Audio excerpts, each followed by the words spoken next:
हर हर महादेव, जय भोलेनाथ। मैं सुमन खन्ना आपका स्वागत करती हूँ। उम्मीद करती हूँ आप सभी ठीक होंगे, स्वस्थ होंगे, खुश होंगे। भोलेनाथ की कृपा आप पर बनी रहे, ऐसी मैं कामना करती हूँ। दिवाली की आप सभी को ढेर सारी शुभकामनाएं। तो दिवाली के दिन, दिवाली की शाम, रात को दीप जलाने का बहुत बड़ा महत्व है। रोशनी का त्योहार है। हर तरफ सबके चेहरे में खुशियां हैं। घर की सफाई की है, सभी ने शॉपिंग की है, माता लक्ष्मी के आगमन की हमने तैयारी की है, उनकी पूजा की तैयारी की है। और ऐसे में जब हम दिए जलाते हैं, घर में भी जलाते हैं और हम मंदिरों में, गुरुद्वारों में भी जाकर दिए जलाने का बहुत ज़्यादा महत्व है।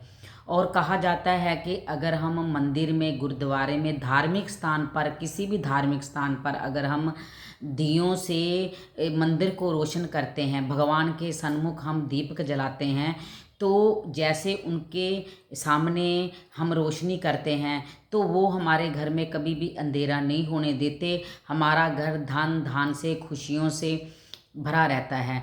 तो ऐसी ही खुशहाली लाने के लिए अगर आप भी किसी गुरुद्वारे में, मंदिर में, किसी भी धार्मिक स्थान पर अगर दिया जलाने जा रहे हैं तो इन 5 स्थानों पर आप दिया लगाना मत भूलना। अगर इन 5 स्थानों पर हम दिया लगाते हैं तो हमारे घर में माता लक्ष्मी के भरे भंडार हो जाते हैं, किसी चीज़ की कोई कमी नहीं रहती। साल भर अथाह कृपा माता लक्ष्मी की मिलती है। तो ये 5 स्थान हैं। अगर हम घर से दिए लेकर जाते हैं तो आप इन जगहों पर भी दीपक जलाने के लिए अवश्य लेकर जाएं। जैसे भी आप जलाते हैं बाकी वैसे जलाइए, बस ये दीपक इन जगहों पर भी अवश्य जलाइए, बहुत अच्छा माना जाता है। तो सबसे पहले अगर आप मंदिर में कहीं भी दिया जलाते हैं तो वो ठीक है, लेकिन अगर आपने शंकर भगवान की जो जलाधारी से पानी गिरकर बाहर नाली की तरफ जाता है, उस जगह पर दिया जलाना बहुत शुभ माना जाता है, क्योंकि वहाँ पर 33 करोड़ देवी देवताओं का वास माना जाता है। इसलिए वहाँ पर रोशनी करना बहुत ही ज़्यादा ज़रूरी है।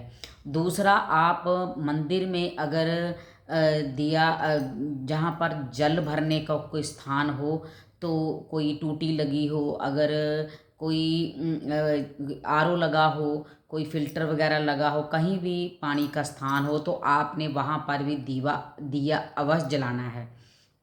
और तीसरा स्थान है, आप सभी वृक्षों के नीचे तो दिया जलाएंगे, वेल वृक्ष के नीचे भी जलाएंगे, तुलसी के पास भी आप दिया जलाएंगे, अगर आपको आंवला मिल गया तो आप उसके पास भी दिया लगाएंगे। लेकिन बरगद के पेड़ के नीचे दिया लगाना मत भूलना। जितना ये विशाल पेड़ होता है उतना ही हमारे घर में, अगर हम इसकी पूजा करते हैं, दिवाली के दिन हम इसके नीचे दिया जलाते हैं, तो कहते हैं कि जितना ये घना होता है उतना ही लक्ष्मी माता का वास हमारे घर में रहता है। और जितना ये इसकी आयु बहुत लंबी होती है, तो हमारे घर परिवार में सभी मेंबर स्वस्थ रहते हैं, सभी ये दीर्घ आयु का आशीर्वाद देता है। तो बरगद के पेड़ के नीचे दिया आप अवश्य लगाएं। तो अगला दिया आपने कहाँ लगाना है, जब आप पूरे मंदिर या गुरुद्वारे कहीं भी आप गए हो, अपने दिए लगा लिए और आप घर आने के लिए बाहर आ रहे हो, तो आप मंदिर की चौखट या गुरुद्वारे की बाहर चौखट पर दोनों तरफ आपने दिया अवश्य लगाकर आना है। और 5वां दिया आपने लगाना है अपने घर आने के लिए, वहाँ से जलाकर आपने उसको ऐसे लेकर आना है कि वो हवा के साथ या किसी भी चीज़ के साथ वो बूझे ना। तो आपने क्या करना है, जब आपने मंदिर से चौखट पर दिए लगा लिए, मंदिर से बाहर आए घर आने के लिए, तो उसी चौखट से जो आपने दिया जलाया है, उसी चौखट पर बैठकर आप एक दिया और ये बोलकर लगा दें कि हे भगवान, मैंने आपके दर को रोशन कर दिया, अब मैं इसी दर से अपने घर के लिए एक दिया जलाकर लेकर जा रही हूँ, इसी कामना के साथ कि आप मेरे साथ घर पे जा रहे हो और मेरे घर को आप खुशहाल कीजिए, सारे परिवार के मेंबरों को स्वस्थ रखिए, मेरा घर धन धान लक्ष्मी माता के साथ भरा रहे।